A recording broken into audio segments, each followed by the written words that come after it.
What if I told you that happiness wasn't just an emotion or a feeling, but it's something that science can actually teach us how to create? That's the topic of today's podcast, and I'm really excited to have our guest on today. I'm Chris Hadnagy, CEO and founder of Social Engineer, and this is the Social Engineer podcast, The Doctor is In series, episode 311. And my co-host, as always, is Dr. Abbie. Dr. Abbie, nice to have you here with us. Nice to be here, Chris. Might help if I have my microphone. It does help. Oh boy.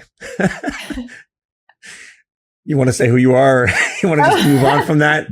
We'll just go. Okay, she's Doctor. We all know who she is. I am Dr. Abbie. I am a behavioral scientist and director of education at Social Engineer. I specialize in human decision making, elicitation, and nonverbal communication. And not introductions, but there we are. Not introductions. We should tell them the truth. We were having such a good conversation before we started recording. We got completely disorganized, right? Exactly. That's exactly it. So we got completely. And I'm happy to be back, by the way. It's so nice to be back with my good friends. It's great to have you back, Paul. And let's just give a little introduction here. So Dr. Paul Zak is in the top 0.3% of the most cited scientists on Earth. For over 2 decades, Paul's research has extended the boundaries of behavioral neuroscience, and that has taken him from the Pentagon to Fortune 500 boardrooms to the rainforest of Papua New Guinea, which is really interesting, by the way. Besides his academic appointment, he is a 4-time tech entrepreneur. In 2017, he founded Immersion Neuroscience, which we talked about last time you were on the show, a software platform that allows anyone to measure what the brain loves in real time. That is used to improve outcomes in entertainment, education, advertising, and emotional health. He's a regular TED speaker and has appeared on many news programs and TV shows. And his newest book, by the way, The Little Book of Happiness, and he's here today to discuss more on that topic. Paul, it is awesome to have you back on the show. Thank you, Chris. Thank you, Abbie. So let's talk about this. Let's get into this real quick, right? I want to talk about this, the Little Book of Happiness. So it is a little book because it's really quick to read. It's easy to read. It's like not billions of pages. What prompted you to want to create this book? Like most things, delusion, right? That's the right answer, right? So, really, I love the honesty. 25 years creating knowledge and technologies to help people live longer, happier, healthier lives. And I love, me and Abbie love research. We love doing crazy stuff, and but it really is difficult sometimes to boil that down into, well, what do I actually do? So because we created this app 6 that measures the value of social emotional experiences that your brain gets, we've had so much data come in that tell us about how individual happiness is. It's very different for every person. And then there's some core components. And so Little Book of Happiness is sort of a playbook that you can spend about 6 months with to actually just be a better human being, be a better connector, be a better leader, be a better spouse or parent. And it really took me all this time, maybe because, I work slow or I'm not very smart, to, boil down all this published research into like, what's the to-do list? And so, yeah, I think it's meant to be fun, but also very practical. Wow. Just on that, I think everybody can disagree that you're not very smart. Did you just hear the bio I just read? That we disagree with that. But what I love most, just to start with, about the book is it really is the epitome of how we overcomplicate things and we become our own worst enemy. Because when we think about what is happiness, we make it so complicated, and you expect a book to be the Book of Happiness to be this huge book with extremely complicated concepts that takes forever to get through and goes through this chapter and that chapter of these different experiences, when actually, when we really get down to it, happiness is quite simple. It's quite a simple thing, as complicated as it is. So I love the fact that the book itself is just this little book. And we do this with everything. We overcomplicate life when actually it's pretty simple. If we go back to even just the ideas of Stoicism, it really is these complicated concepts, just so simple. And it's us that adds the complexity to it and makes ourselves more unhappy. So the first thing I wanted to ask was, you start the book with this really powerful idea of high value experiences. What makes an experience a high value experience? Mm-hmm. Yeah. So the prelim part of that answer is that, as you guys know, recent research out of Oxford University showed about 50% of people's happiness is due to having a rich social network. Great. What does that mean? Right. Number of people on my phone, like, Yeah. so as you guys know, over many years, we identified how the brain values social emotional experiences and then built technology so that anybody can measure that by applying algorithms to signals we pull from smartwatches and fitness wearables. So we have now an objective way to ask how rich my social emotional life is. And Abbie, you put your finger on it, that it's actually super simple, which is almost any experience I have in which I add a social component is more valuable neurologically. And so the app is like fill in your favorite ethnic stereotype for grandmother, Italian, Greek, Jewish, like Abbie, remember, Yeah. go out with the humans, be nice to them, build those relationships.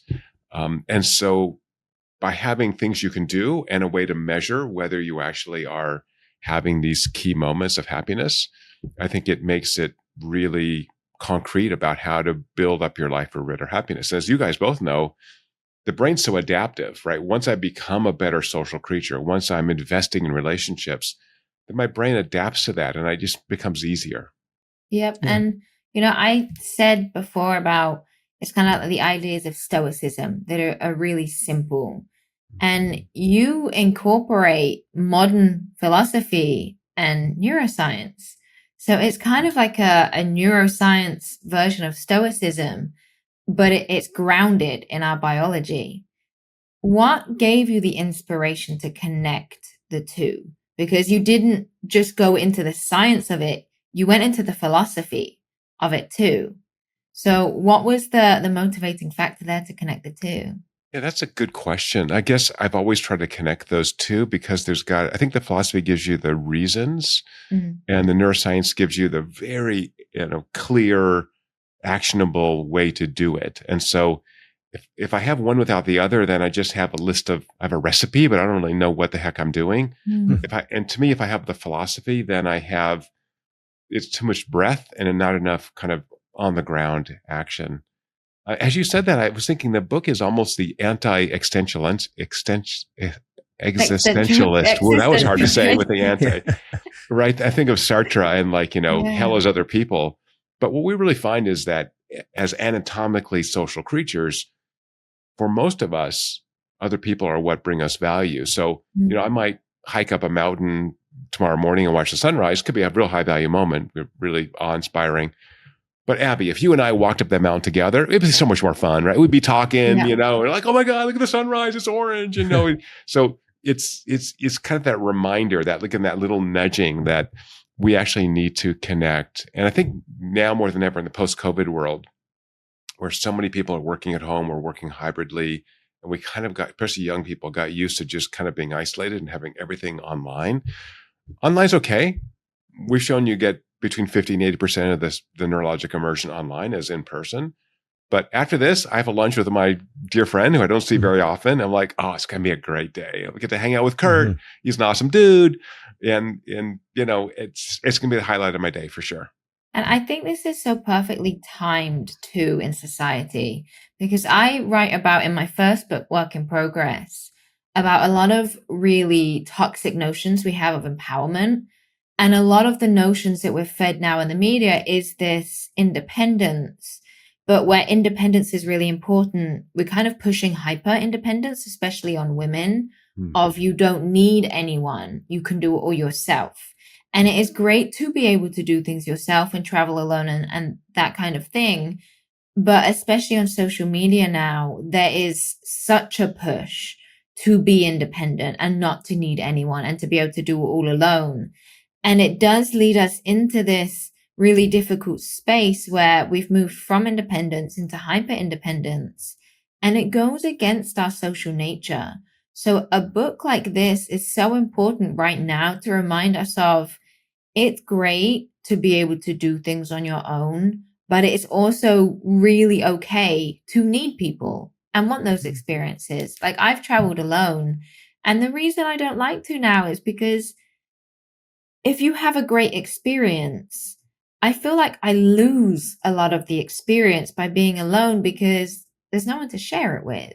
Right. And it really just doesn't feel like the same kind of living through it. So I think this book is so timely to kind of catch a lot of those toxic notions in society now and remind us of our nature as a species. Yeah. And as you as wonderfully said, Abbie, and this is not kind of made up that we really are interdependent. We can be independent. I do the same thing. I travel a lot by myself for work, and I'll send pictures to my friends or family. It's not the same as having that conversation like, oh my God, Venice is beautiful, and whatever that is. So that interdependence is a real true anatomical sense in which we look at our brains relative to all other mammals. We are so much more sensitive to and get value from social emotional experiences.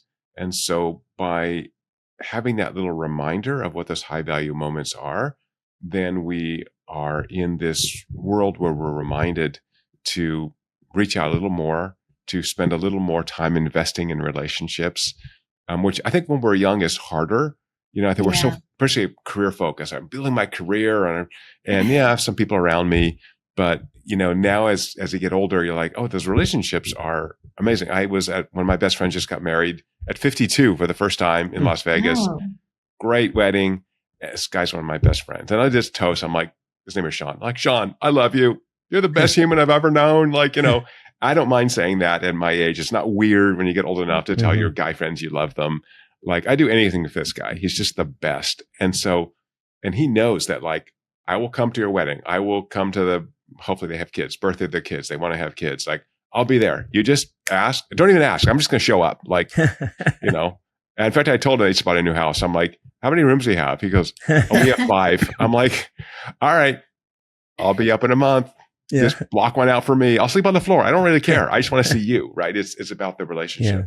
So I think what I missed as a young person is the understanding that you have to invest in relationships to have that rich social life, right? I've got to make a point to call Sean up and go, I'm coming in a month for a conference, and can I crash with you for a day or two? Mm-hmm. Like, just ask. And of course he's going to say yes. One of my best friends, right? So, but I think when you're 22, it's just, you feel like, I don't want to bother people. It's, I think, also an American pathology, which we want to be so independent, but we don't want to depend on England. And so we're kind of told that we have to be independent all the time. Yeah. And I love what you said about it goes deeper, that it's really biologically rooted. And it's like when I try and explain why our social relationships are so ingrained and so important, we have to remember that the same parts of our brain that process physical pain are the same parts that also process affective pain. So the affective component of physical pain are the same parts that process emotional pain. So when we say things like, it feels like a punch in the gut, or I have a broken heart, our brain is registering that social loss, that loss of that social relationship, as physically painful. So of course, we are social creatures. We are designed to be. We have evolved to be harmed by the loss of our social relationships. So of course, it motivates us to try and keep those relationships. So when we have this push in society of, I don't need anyone, man shouldn't need anyone, we're really denying our true nature as a species. And it isn't helpful for mental health, and it is not conducive to happiness. So when you have a book like this, and I love how grounded it is in science, because you have a really nice way of projecting this science in a way that is digestible, so it doesn't feel overwhelming to a non-scientist. And that is so important, because we're not just saying here's some concepts. You're saying here's some concepts and here's why. Here's the root of them. You're not just saying it's this, trust me. You're saying it's this, and here's why it's this. Well, I appreciate you saying that. It is very hard to simplify things down into a to-do list. I think one thing that we've missed in this whole discussion of social connection is why we need it. So let's flip that equation on its head. We know that social withdrawal is a very strong predictor of poor mental health and physical health. Many physical disorders, from heart failure to autoimmune diseases to heart attacks, are preceded by and cancers too. Cancer, yeah. And so again, that organism is adapting to this new environment, which I just don't have the motivation or the energy to engage. And so it's very common in many disorders to have the friend or spouse like, hey, my husband says he feels fine, doesn't want to go to dinner anymore. And so by having a way to track that with the free app that the book has a link to, called 6, then we can actually begin to monitor and share that with our loved ones. Like, I'm an introvert. So when I come home, my wife's like, what'd you do today? I'm like, whatever, just regular day. And it drives her nuts. But, they'll see my data like, oh, Paul had 10 high value moments today. Holy crap, you had a great day. So that's a different conversation than what did you do? Or your kids, or, whatever that is. And so we're working very hard to bring this to the veteran community, for example, which has obviously lots of issues with mental health and suicide. And, veterans always work in teams. And so being able to share doing well, or not all your data, but just, are you doing well, or are you languishing with people that you do love, that you spend a lot of time with, that will support you? I think it's a game changer. So, the book really is a companion to the app, so that there's a way to see that we actually have adaptable brains. We can get better at connecting, at being happier, and avoiding the downsides, which I think is mental health disorders. I want to ask you about the app because yesterday, by the way, was my first time getting 6. Yeah. Wow. Yeah. Good for you, Chris. My first time getting 6. Okay. Yeah. How is this working? What is it measuring? Like, right. I use a Whoop device. That's my biometric. Whoop's great. Right. Yeah. So what is it measuring to determine that, this, prepping for an interview, this is what I was doing at 10:12 to 11:06, that I was prepping for this interview I was about to go on.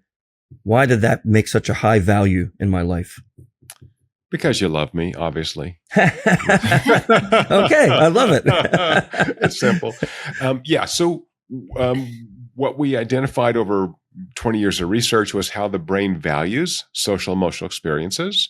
That's in a network in the brain I've called Immersion, because it's a convolution of multiple signals, but primarily signals associated with being present and being emotionally open. So those are driven primarily by dopamine and oxytocin. So those neurochemicals induce electrical activity that we can pick up with big machines in the lab, but we used pharmaceuticals to trace out the pathways from the brain to the peripheral nervous system via the cranial nerves. So the magic in the technology is that some of these cranial nerves will pass through the heart. So if I can get a time series on heart rate, we've shown that this immersion response, this valuation for social emotional experiences, causes very subtle variations in the rhythms of the heart. So a Whoop device is wonderful because you get a nice long time series on heart rate, and we transform that into this dopamine and oxytocin, which are changing, for technical people, changing the sympathetic parasympathetic balance of the nervous system in kind of complex ways, but ways that we can capture. So I've got a Apple Watch on, also a very good device. And once we have that time series, there you go. Once you have that time series, and it's just running in the background. So can I use one bad word in our podcast? Sure. Am I allowed? So one of our early subscribers to the platform called Immersion, this social emotional evaluation network, the give a measure. And that's just about right, right? From the brain perspective, the brain is so energy hungry to run that when we see these high value moments, it's a big metabolic investment. And the brain goes, oh, wow, I'm going to talk to Paul Zak in half an hour. This is going to be awesome. Because we've talked before, Chris. This is going to be fun, right? It's going to be fun. I'm making this up now. I don't know why you had a high value moment. Maybe you played with your dog while you did that. I was prepping for the interview. That's all I was doing, Which is, okay, so it's also interesting that what we think are high value moments are not always high value moments, hence the technology, because these signals are coming from the brainstem where oxytocin is made. And so I think that's the key of this, is that I want to learn more about myself, what's most important to me. And then the other interesting thing why the book's important is because we have to stretch ourselves. So if you, zip line through the rainforest in Costa Rica for the first time, awesome experience. The 5th time, probably pretty good. If you work there, the 50th time, you don't care anymore. So So the high value moments are going to begin to evolve, but that's part of the adaptation of the brain. So from the book, it's like, well, invest in the relationships, because if I add a social component to anything, ziplining by myself, Abbie went to Costa Rica, zipline by herself. Great, fun. Ziplining with me or a friend or whoever, more fun, right? That would be really fun. It'd be really fun, right? So because you get to talk about it and blah, blah, blah, blah. In fact, we did this study, study is too strong, for a journalist. I went to Disneyland by myself with this journalist, without my kids, which is also weird. One of those, weird Creepers. Disneyland adults that Abbie lives near. And so we went there, and then I kept my mouth shut. as a little, the mouse will get you. As a little experiment, I went on. So at Disneyland in California, where I live, they have a special line for single riders on some of the rides, because they want to fill up the whatever. So I was a single rider on some of these exciting rides, roller coasters, whatever. It's a weird experience because, first of all, you're sitting really close to someone like on an airplane. So you got to say hi to them. You got to talk to them. And then you get off and you're kind of giddy. And now you're like, oh my God, it was so weird. And you're just talking to this random dude or lady, and all of a sudden it feels like you're kind of friends with them. So part of the point of the book is to stretch you into doing things that are slightly uncomfortable, like be a single rider and have those unexpected social experiences. And then the app goes, hey, dummy, that was fun. You should kind of do more of that. You can go to Disneyland by yourself. It's okay, as long as you start talking to people. That's what I wanted to ask, because I have another high value moment that my safety was really low, but my value was really high. Yeah. So like it went all the way up to 100, my safety and my value, but then the safety dropped down to like 0, where the value was like somewhere in the 90%. And that's still considered a high value moment. Yeah, it is. In fact, as I said, some of those high value moments, you're going to feel unsafe or uncomfortable, right? So safety is we're getting that data from the vagus nerve. And so the relationship between safety and immersion, or the value, is like an inverted U. So, excuse me, some of the most high value moments are kind of moderately uncomfortable. The zip lining. That's a weird thing to do, actually, right? It's a little bit unsafe. Well, every once in a while, someone, dies or gets hurt because it breaks or whatever. So that'd be Abbie. The example I gave in I think the immersion book, or one of the books I gave, was for a TV show, I was asked to go tandem skydiving and take my blood before and after, see what happens. I'm a tall person, so I'm always unstable because my center of gravity is high. I'm like, I don't really want to go skydiving. Wasn't my thing, but it's a great TV gig to look at trust. And the first time I did it, I was just like scared out of my mind. And then a couple of TV shows and like, do we have a good way to introduce your work on trust? I'm like, well, I've got this thing. And so now I've skydived tandem 4 or 5 times. And, first of all, the fear of heights goes away immediately. And it was so much fun now. I love it. It's just easy. My brain's adapted to that, right? So it went from a like super, low psychological safety experience to, what's the worst that can happen? I'm going to smush and, or whatever. Don't worry about it. It's rare. Like anything that is change is naturally uncomfortable for us. Yeah. But there's that saying, nothing good happens in the comfort zone. And that is so true. If you stay in that comfort zone, you're not going to be able to have those high value experiences. And I just want to go back to what you said about the single rider thing. Because when we talk about these solo holidays we do and these solo things we do, what you usually pick up on, and I've solo traveled a lot. I solo traveled to Dubai. I was volunteering in Africa alone, Thailand.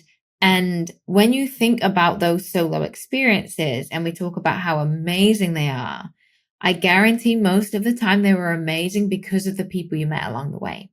It's never amazing. I mean, the views, of course, like the appreciation of nature, that's amazing, but that's different.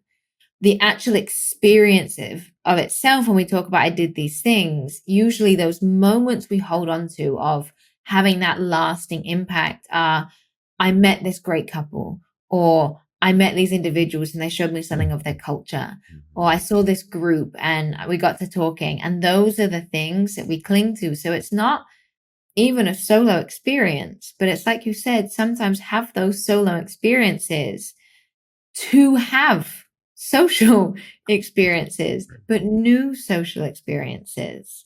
Yeah, very well said. I wrote in the immersion book, my previous book, about being on the train from London to Salisbury to go to Stonehenge with my daughter.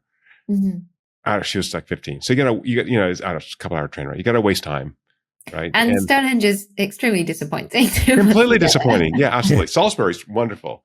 And got to see an original of the Magna Carta. I was more excited about that. But yeah, for listeners, you can skip it. It's okay. It's right by a big highway. And yeah, it's weird. It's just some rocks. Yeah. On the other hand, we sat at lunch with a bunch of interesting, people from Britain, and that was fun. But we had this little game I played, which is the best meal of your life. And I could tell you, I had one in Bogota, I had one in Amsterdam, blah, blah, blah. And after about 3 or 4 of these, my daughter goes, I don't think it was the food. I think it was the people. Bingo.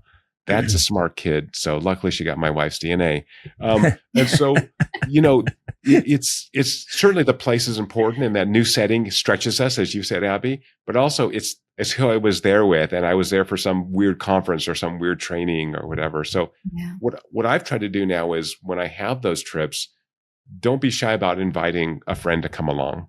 Right. And so I'm doing, I'm going to go see the mountain gorillas in Africa in September, which I've wanted to do for many years. Wow. And I'm taking my brother-in-law, my sister got remarried late in life in her 60s. And my brother-in-law is awesome. And just said, I'll pay for it. It's fine. I have the money. And do you want to, he's former military. Like he's been everywhere. Like he'll be a great traveling companion. I'm like, want to go? He's like, yeah, sure.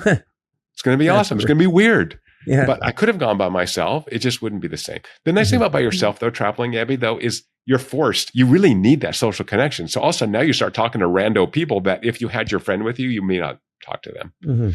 Or I may not talk to them. Yeah, because that other person becomes your comfort zone. It's like when you go to a party.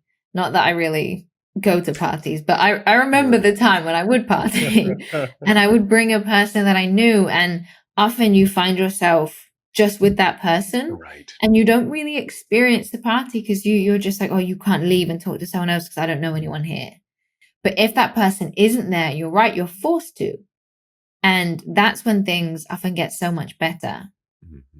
So here's something I started doing. I'm sorry, Chris, real quick. No, go ahead. I started doing, so I'm an introvert, and so I'm not naturally very chatty with people. But I realize it's important to build those social connections. So, as we say, all research is me search. I probably worked on social connection because of my own shortcomings. I started years ago. I mean, I hug everybody. So people with their hand, I'm like, I'll hug everybody. So that's just a hack for people to get closer to me. But I started talking to people in elevators, which is so much fun. Please, if you're listening, try this. You're in a hotel or whatever you are.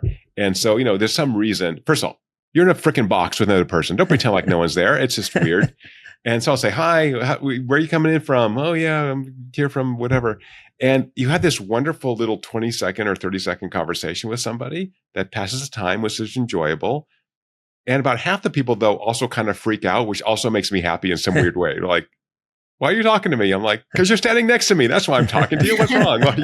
Are you stressed out? Are you happy? What's happening with you? And so I'll do a little 20-minute therapy, 20 seconds of therapy in the elevator too, if they need it. But yeah, I just think let's be motivated to reach out to others. And again, I was very bad at this most of my life, and I'm trying to get better at it now.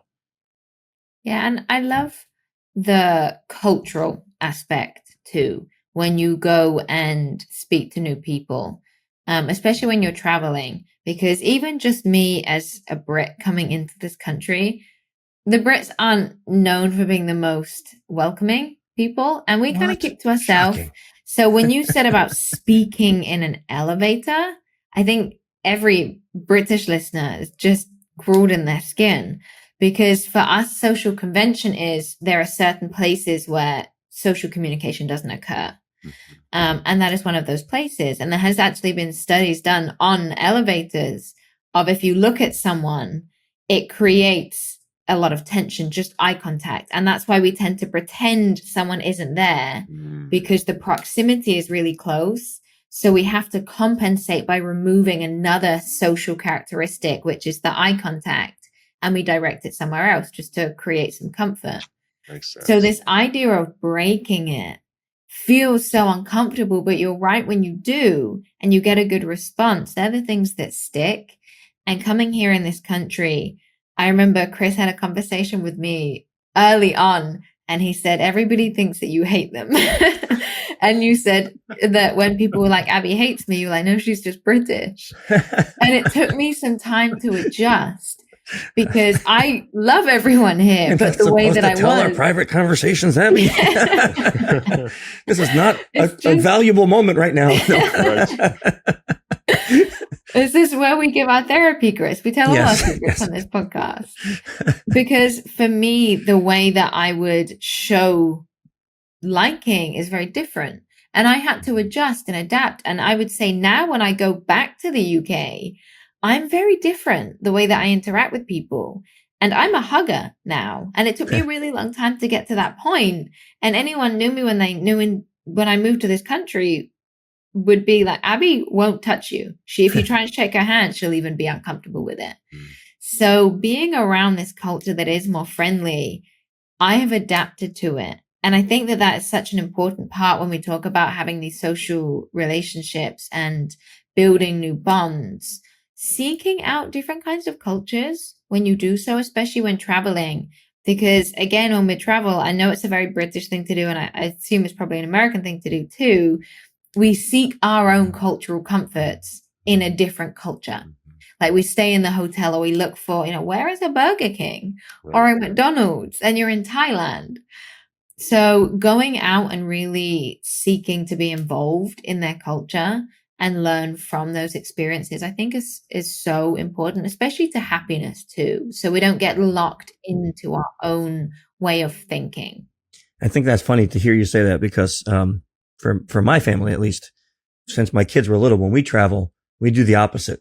I'm not doing anything American. Like, we're going to eat the food. We're going to wear the clothes. I went to Fiji. I bought a Sulu. I was walking around in a skirt. It was awesome. I go to Thailand. I'm wearing those bamboo shirts, like like wherever we go, I'm trying to do whatever the culture is to really understand it.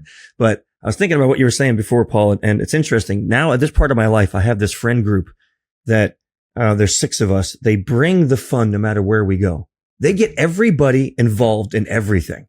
And it's kind of weird, right? Because I'm used to, like, if you're with your friend group, you just sit there and you talk to each other. But a few weeks ago, a month ago, whatever, we were at a Waffle House at 2:30 in the morning, if you can believe this. No. And they got the whole Waffle House into a line dance. I love these guys. Complete strangers. Right. In a line dance at 2:30 in the morning. Wow. I'm sure we're on some TikTok somewhere because everybody was filming. This guy sat there completely alone, quiet, on his phone, eating his meal. He gets up and he's like, I'm joining this line dance. And we had like 12, 13 people at 2:30 in the morning doing a line dance in the Waffle House. And I was like, these are the best friend group ever, right? It was just like, they get everybody involved. We were at a piano bar last weekend, and the guy says, oh, my thing is over at 11. He played to almost midnight because they were singing and dancing and getting the whole bar dancing. And it was just like, they bring this group and they get everybody around them involved, and it makes this whole experience. It's like it's an experience. It's not just a party. You experienced all these strange people just somehow coming together. And I can hear in your voice, what a great experience. That was a key moment for you. So I think if I synthesize what both you and Abbie said, break the rules a little bit, right? Yeah. You can mix it up. I remember being at a industry conference at a nice resort in Santa Barbara, and I get up early, so I go to the buffet breakfast early, and the early people, they're all sitting at separate tables. We're all at the same conference. Right. I'm like, I was kind of like angry. I'm like, what's wrong with you people? Come sit. Well, let's all sit at the same table. We're all at the same conference.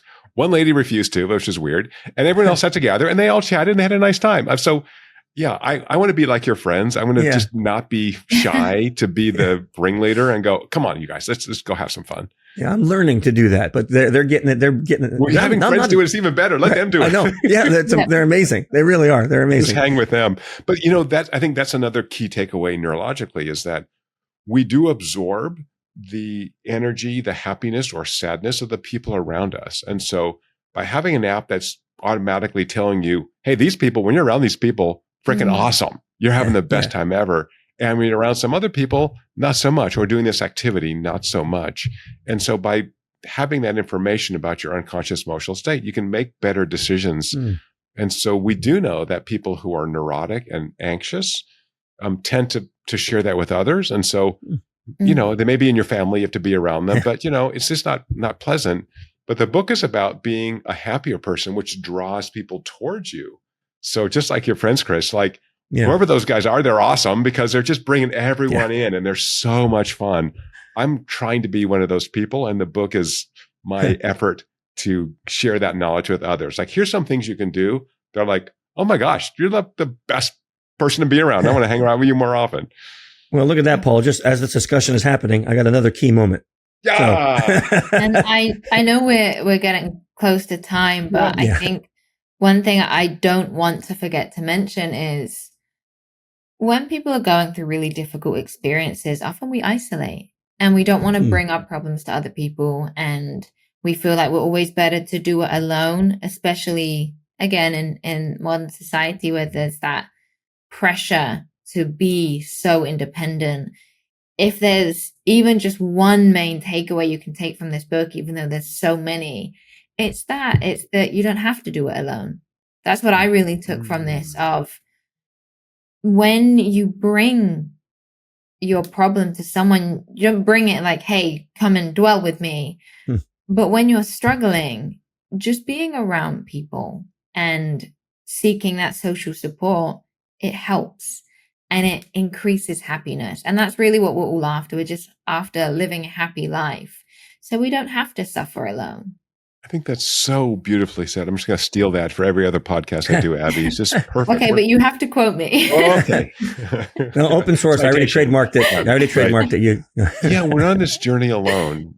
And for people who feel lonely, I think there are a bunch of hacks here. I mean, one of the hacks is get a dog. I mean, dogs are a great brain training.